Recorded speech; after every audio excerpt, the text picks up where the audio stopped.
Hello, everyone. Welcome to another episode of the Glowhood podcast. I'm your host, Danielle. I hope everyone's having a wonderful week, a wonderful month, and a wonderful year whenever you're listening to this.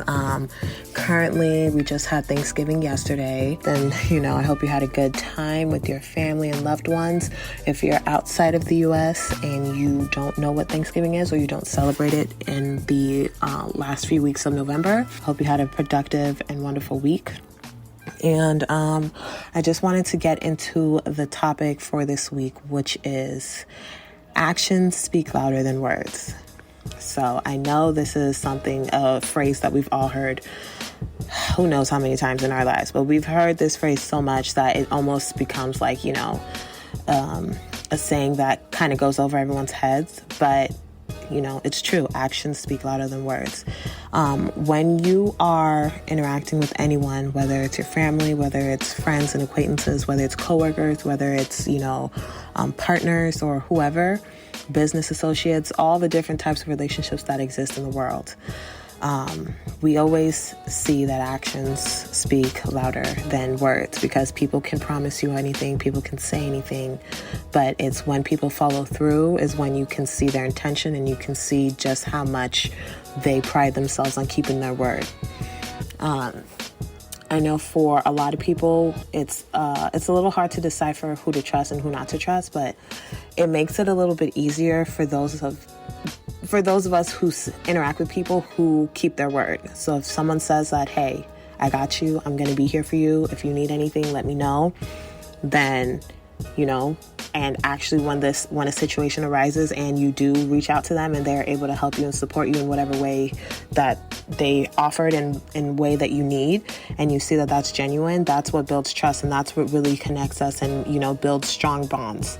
I know a lot of people have kind of some difficulty. I wouldn't even say difficulty. I'll say we've had some challenges where, we've been misled in ways where someone has said something but then has not followed through, or someone has, promised to do something and then did not do it.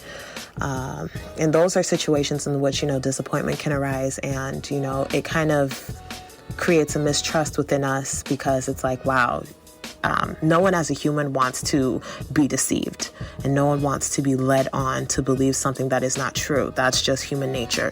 So when we find ourselves in those situations, it's kind of hard not to blame yourself, because you feel like, wow, I should have seen the signs, or I should have known that this person wasn't going to follow through or wasn't going to do this, or whatever the case is.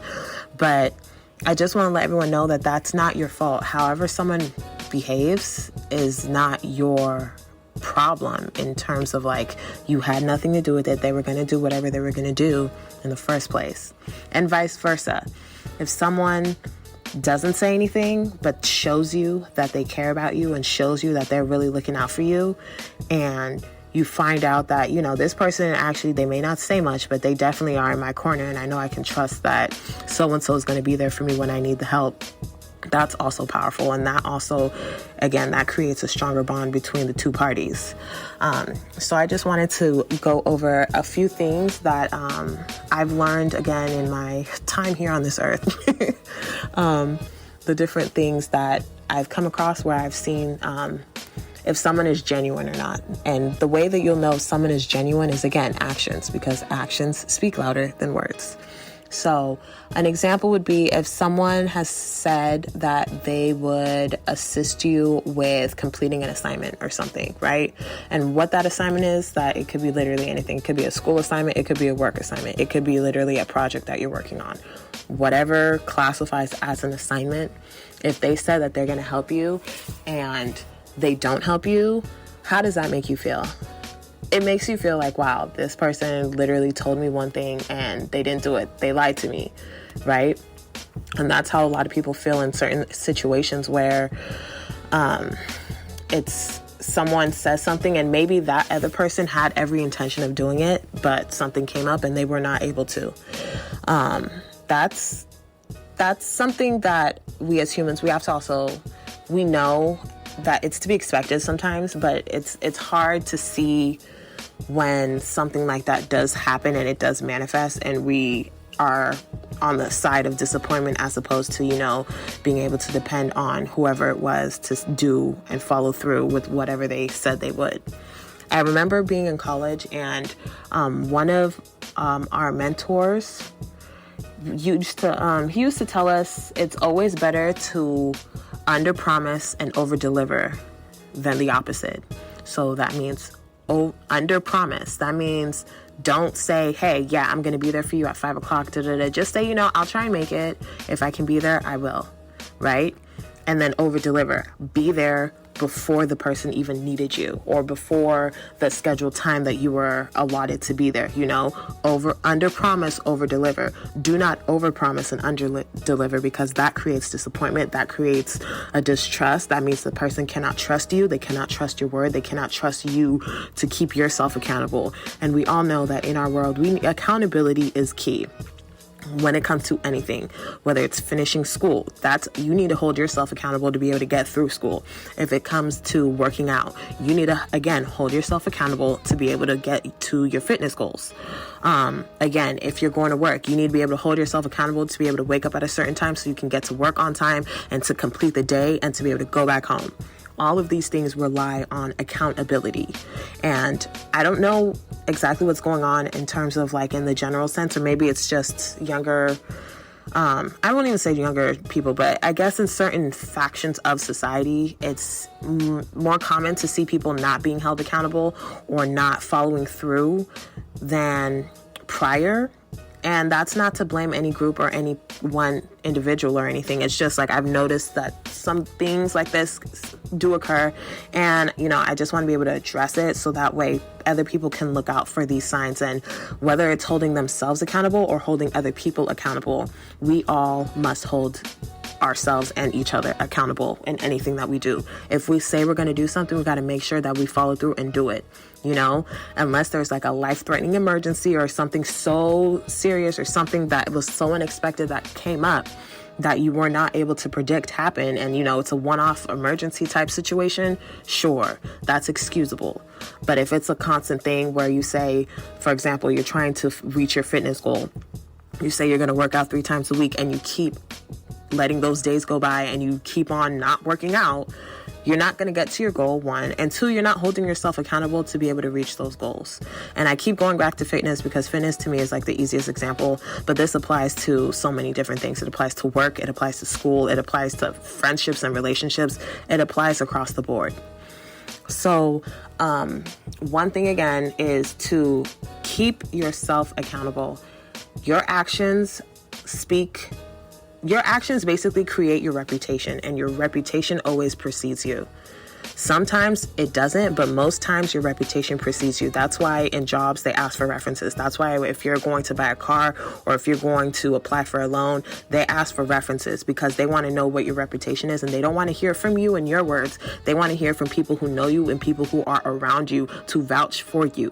They want to make sure that you can hold yourself up and hold yourself accountable to be able to meet whatever expectations that you've agreed on. So another thing is in relationships and in friendships and, the more social personal dynamics. I've noticed in my own personal life that in certain instances, I have a tendency to not hold myself accountable when I feel like it's not super important. But if the situation is important, I will definitely be there. And that's something, again, that I'm working on that I want to improve, because I don't want to be the person to fail at helping another individual to be able to help them get to whatever goal that they're trying to get to. And I was actually just talking today with one of my close friends about the situation where it's if you are meant to help someone, and it could be a random act of kindness, and in doing that, your effect on that person ends up changing the trajectory of their day for the positive, you've then created a butterfly effect, because you have then, your little act of kindness, you don't know how much that means to that person in that moment, because you never know what they're dealing with on any given day. There's so many things that everyone goes through on a daily basis. We're all going through stuff all the time.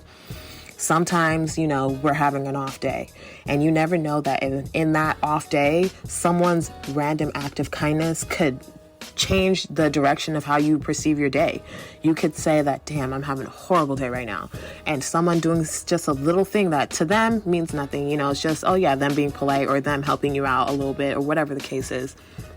That little gesture could change your whole attitude about the entire day and make you feel like, wow, you know what? I was having a bad day and this person randomly came and helped me out, and now I think I'm having a great day and I'm going to be able to have a better attitude to be able to tackle the other stuff that I got going on. And it just kind of rejuvenates you, and it makes you have a little bit more energy to be able to get through the rest of whatever you're going through. And I feel like we as people, as a communal society, because humans are communal, doing random acts of kindness and just, being more aware of others in our surroundings, whether, picking up the energy and the vibe that other people are giving off. It doesn't always have to be negative. If someone is having a negative vibe, it may not have anything to do with you. That's fine. But if you can find a way to brighten up someone's day, you really don't know how far it could go. The butterfly effect goes in both directions. It could be positive or it could be negative.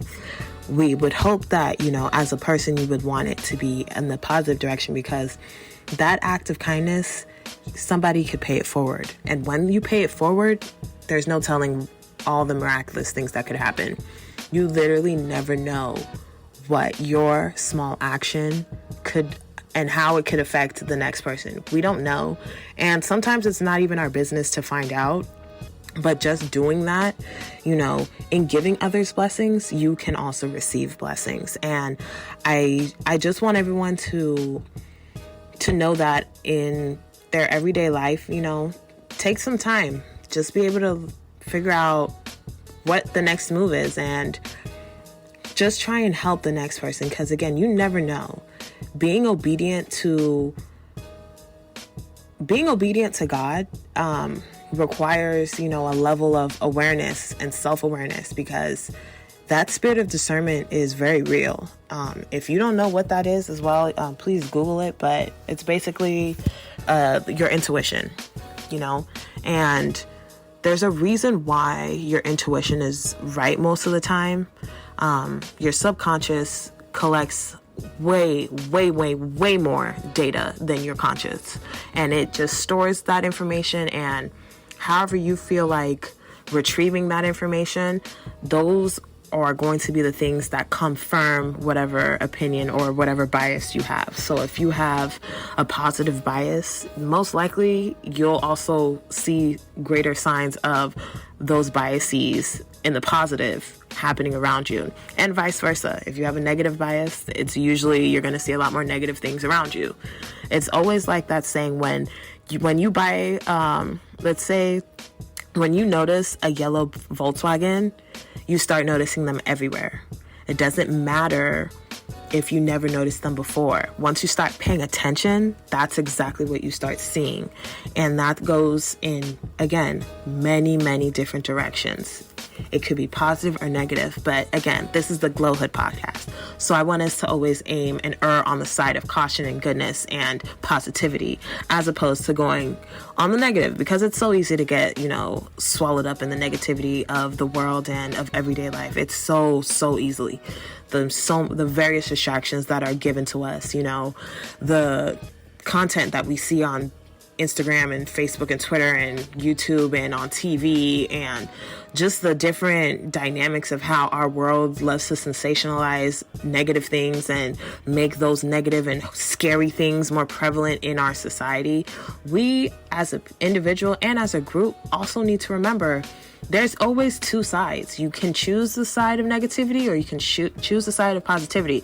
You can be on the light side, you can be on the dark side. Whatever side you choose, just make sure that you're aware of what you're choosing. Be intentional. Again, actions speak louder than words. If you do something unintentionally and it keeps on happening in a way that's negatively affecting you, be more aware, so that way you can start to be on the side of intentionality for the positive. And again, this is not to promote toxic positivity or toxic negativity. This is be realistic, but also be intentional.